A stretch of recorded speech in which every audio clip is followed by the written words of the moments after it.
So welcome to Tarun IAS. My name is Rohit Kumar.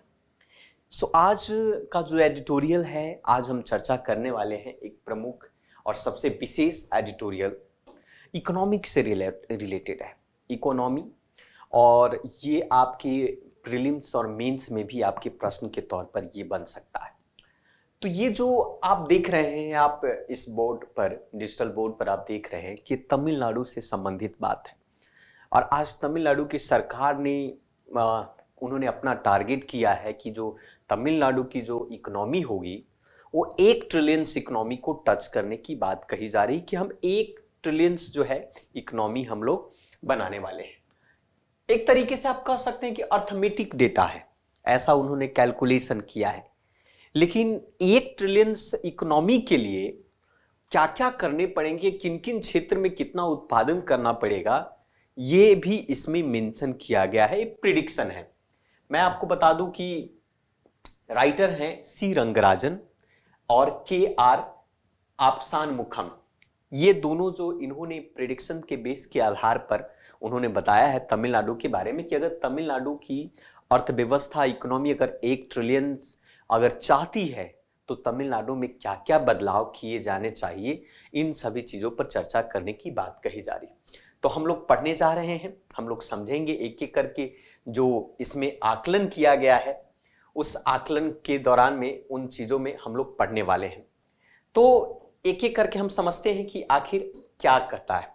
सबसे पहले अगर हम बात करें कि तमिलनाडु के चीफ मिनिस्टर, वहां के जो मुख्यमंत्री ने ये कहा कि उन्होंने गोल सेट किया कि हमारी जो तमिलनाडु की अर्थव्यवस्था होगी 2030 तक 1 ट्रिलियन तक की बात हो जा रही। मतलब आने वाले 8 सालों में 1 ट्रिलियन जो है उसकी उनकी अर्थव्यवस्था, उनकी इकोनॉमी होगी, खास करके राज्य की, तमिलनाडु की। ये बहुत अच्छी बात है। ये बहुत ही एक तरीके से एस्पिरेशनल गोल कह सकते हैं, एक मोटिवेटिव गोल है कि भाई हमें 1 ट्रिलियन आपको 2030 तक बनाना ही बनाना है। लेकिन तमिलनाडु की जीडीपी अगर आज के तौर पर देखा जाए, आज अगर वहां की अर्थव्यवस्था को समझा जाए तो 0.31 ट्रिलियन है अभी।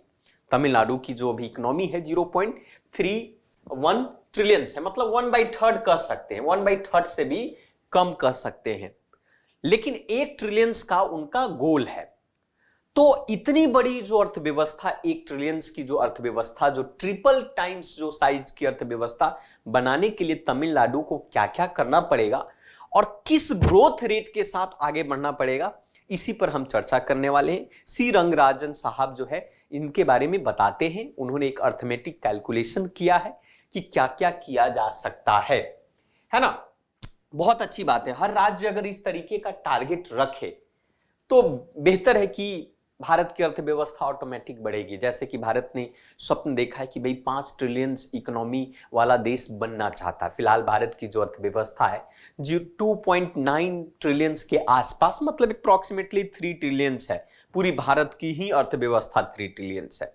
लेकिन अभी तमिलनाडु कह रहा है कि भाई 2030 तक हम 1 ट्रिलियन बनेंगे।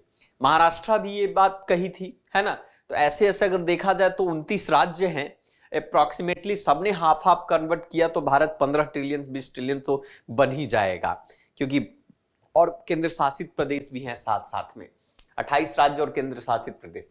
ठीक है, तो इसी सब चीजों पर चर्चा करने की बात कही जा रही है ना। ये आप देख सकते हैं चीफ मिनिस्टर साहब जो है ट्रिपल साइज ऑफ इकोनॉमी की बात उन्होंने कहा। अब चलिए इस पर एक एक करके हम समझते हैं आगे भी। तो क्या पॉसिबिलिटी है, पॉसिबल सिनेरियो रंगराजन साहब ने दिखाया है कि भाई अगर इस 2030 तक की अर्थव्यवस्था तक आप टच करना चाहते हैं तो क्या क्या देखना होगा। सबसे पहले नॉमिनल स्टेट जीडीपी की बात कही है, राज्य की जो जीडीपी है उसकी बात कही, डेराइव्ड नॉमिनल रियल ग्रोथ की बात किया जाए, एक्सचेंज रेट की बात किया जाए, नॉमिनल जीडीपी और पर कैपिटा, इन सभी चीजों पर उन्होंने चर्चा किया है ना। तो सबसे पहली पॉसिबिलिटी की बात है कि रेंज दिया गया कि 2030 से 31 के बीच में अर्थव्यवस्था होगा। इसके लिए क्या जरूरत पड़ेगी, तो सबसे पहला जरूरत ये कहते हैं कि अगर आप 1 ट्रिलियन की इकोनॉमी बनाना चाहते हैं, तमिलनाडु अगर बनाना चाहती है, तो नॉमिनल एनुअल जो ग्रोथ रेट होगा नॉमिनल एनुअल जो ग्रोथ रेट, जो विकास दर है, आप वृद्धि दर जो है तमिलनाडु का, वो होना चाहिए 18.2%। मतलब हर साल 18.2% के वृद्धि दर के साथ तमिलनाडु को आपको ग्रोथ करना होगा, वृद्धि करना होगा, है ना। ऐसा उन्होंने एजम्पशंस किया। अब इसके लिए इन्फ्लेशन जो है, मान लीजिए कि अगर आप नॉमिनल ग्रोथ रेट आपका 18.2% है तो इन्फ्लेशन 5% कम से कम होगा, तो रियल जो आपका ग्रोथ रेट होना चाहिए साल का, कम से कम 13.2% होना चाहिए, जो कि ऐसा संभव नहीं दिखता है। ऐसा उन्होंने इस बात पर कहा। आप टेबल के अकॉर्डिंग उन्होंने कहा कि देखो, आप टेबल को, टारगेट तो आपने बना दिया है, टारगेट को 2033 से 34 तक आप मे बी अचीव्ड भी कर सकते हैं या कर लिया है। 9% के ग्रोथ रेट से अगर आप चले, तो अगर 9% के ग्रोथ रेट से अगर हम चले, 1 ट्रिलियन का हमारा टारगेट है, तो 2033 से 34 में आप 1 ट्रिलियन बन सकते हैं। 2022-33 में अभी नॉमिनल जो जीडीपी है तमिलनाडु का 2,48,481 है आपका, है ना। अगर हम बात करें इतना ग्रोथ की बात छोड़िए, यहां पर कैपिटा इनकम जो है 4005 है ना, यूएस डॉलर के फॉर्म में आप देख सकते हैं। 22-23 में इतना होगा। ऐसे करते करते अगर 14 की अगर हम फॉर्म में चले, तब जाकर 105.014 अर्थात 1 ट्रिलियन के आसपास अर्थव्यवस्था 33-34 में आपका बनता है।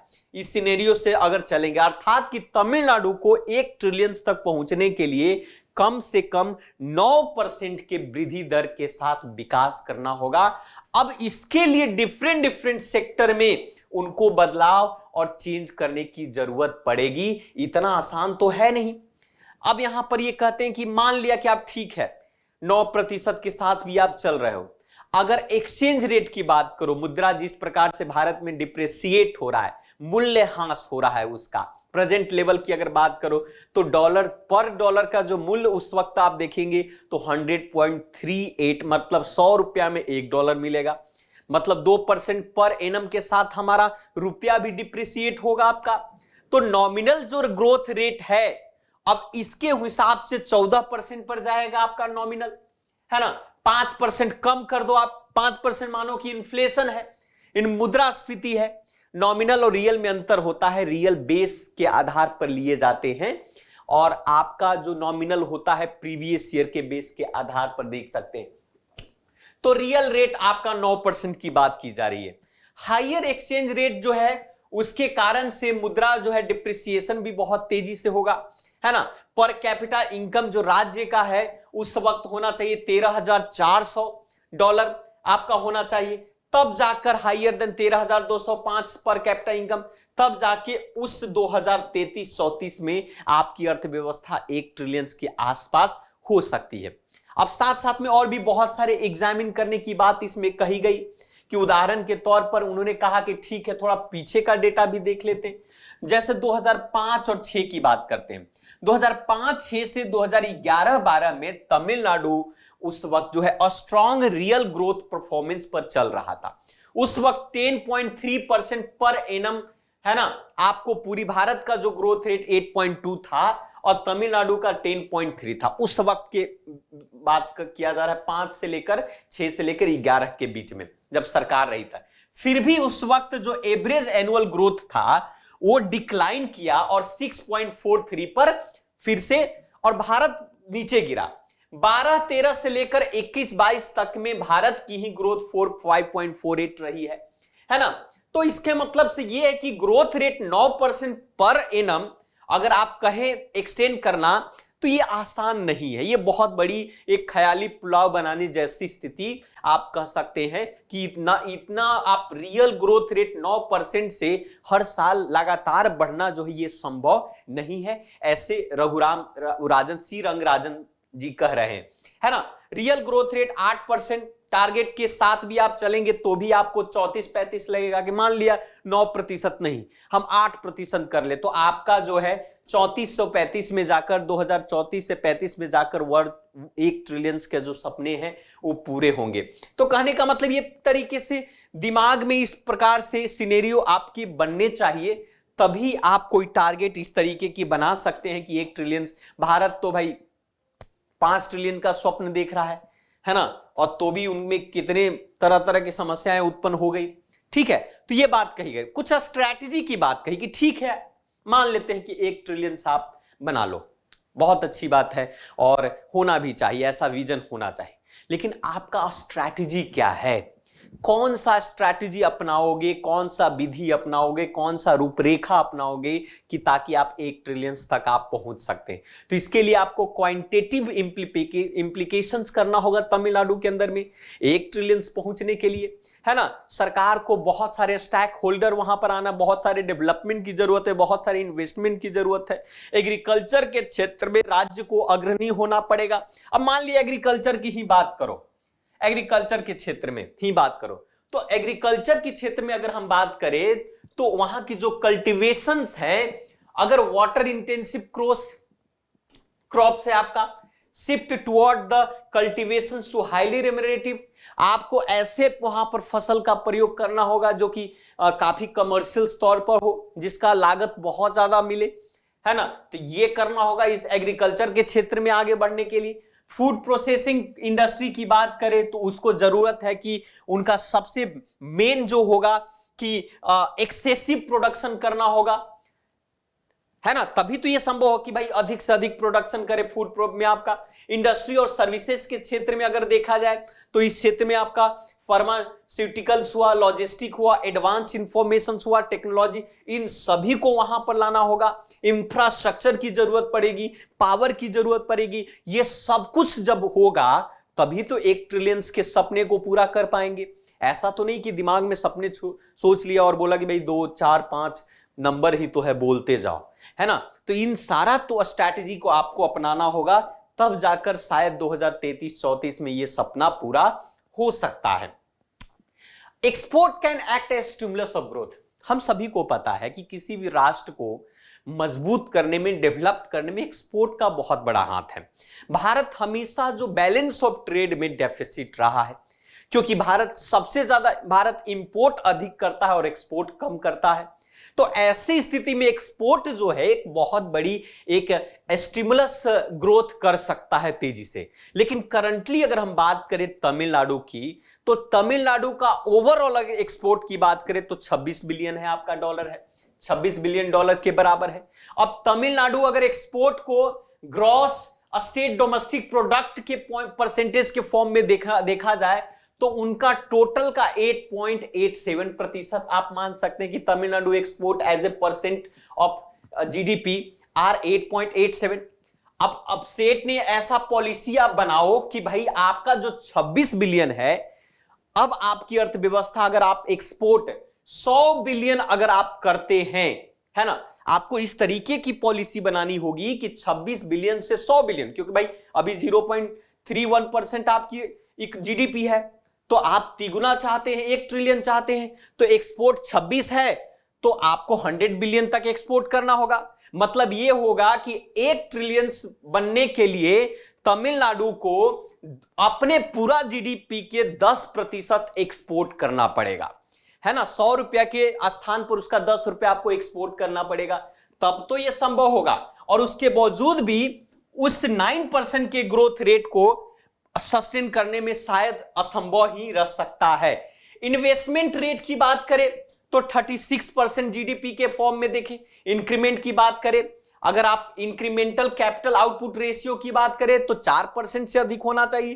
तो ये सारा काम एक साथ जब आप करते हैं तभी तमिलनाडु जो है 1 ट्रिलियन के अर्थव्यवस्था को टच कर सकता है ना। तो इतनी भी आसान नहीं है। अब उन्होंने फिस्कल बैलेंस की बात कही कि चलो अब एक बार चेक करते हैं तमिलनाडु के जो राजकोषीय जो संतुलन की बात करते हैं, फिस्कल की बात करते हैं। तो उन्होंने कहा कि एक स्ट्रांग ग्रोथ को बढ़ाने के लिए सरकार केवल जो स्टेबल इकोनॉमिक इन्वायरमेंट ही संभव है। आप चाहते हैं कि आपका वृद्धि बहुत तेजी से हो, तो इसके लिए एक आर्थिक वातावरण की आवश्यकता तो पड़ेगी। आर्थिक वातावरण रहेगा तभी इस तरीके का संभव है, तभी आप प्राइस को स्टेबल कर पाएंगे, तभी आप फिस्कल स्टेबिलिटी कर पाएंगे, मतलब मॉनेटरी और फिस्कल दोनों बैलेंस होगा, दोनों संतुलित होगा, तभी तो बैलेंस होगा आपका। ये संभव करना होगा। इसके लिए आपको क्या करना होगा कि कम से कम 14% आपने कहा नॉमिनल ग्रोथ रेट है ना स्टेट का, और आप फिस्कल डेफिसिट 3% से कम होना चाहिए। डेप्थ जीडीपी रेशियो जो है 18% के अराउंड होना चाहिए, है ना। अब इसके लिए ये सब करने के लिए आपको क्या एफआरबीएम एक्ट की तरफ आ जाओ। तो एफआरबीएम एक्ट जब रिव्यू करता है कमिटी तो पता चलता है भाई 20% टू ऑल स्टेट का लेवल इंडिकेट करता है। तो कहने का मतलब है कि सारे सिनेरियो को जब एक साथ आप देखेंगे तभी ये आपको पता लगेगा कि भाई सच में तमिलनाडु 1 ट्रिलियन को टच कर पाएगी या नहीं कर पाएगी। It means we have to presented so far can describe as an arithmetic achievement a $1 trillion economy by the Tamil Nadu. So what can happen a decade from now depends upon the number of the factors.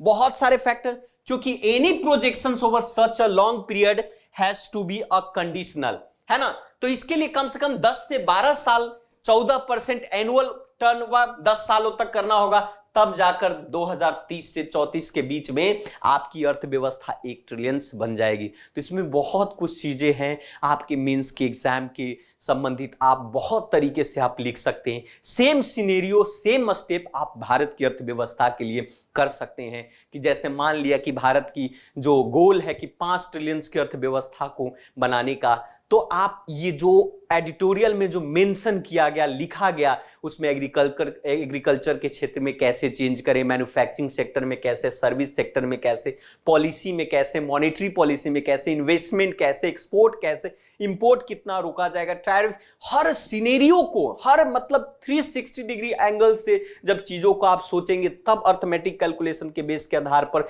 आप कह सकते हैं कि भाई भारत की भी economy आपका 5 trillion को टच करेगी। तो हम ब्लाइंडली जो है हवा में तीर नहीं छोड़ सकते हैं, इस पर विचार करने की जरूरत है। आप भी विचार कीजिएगा।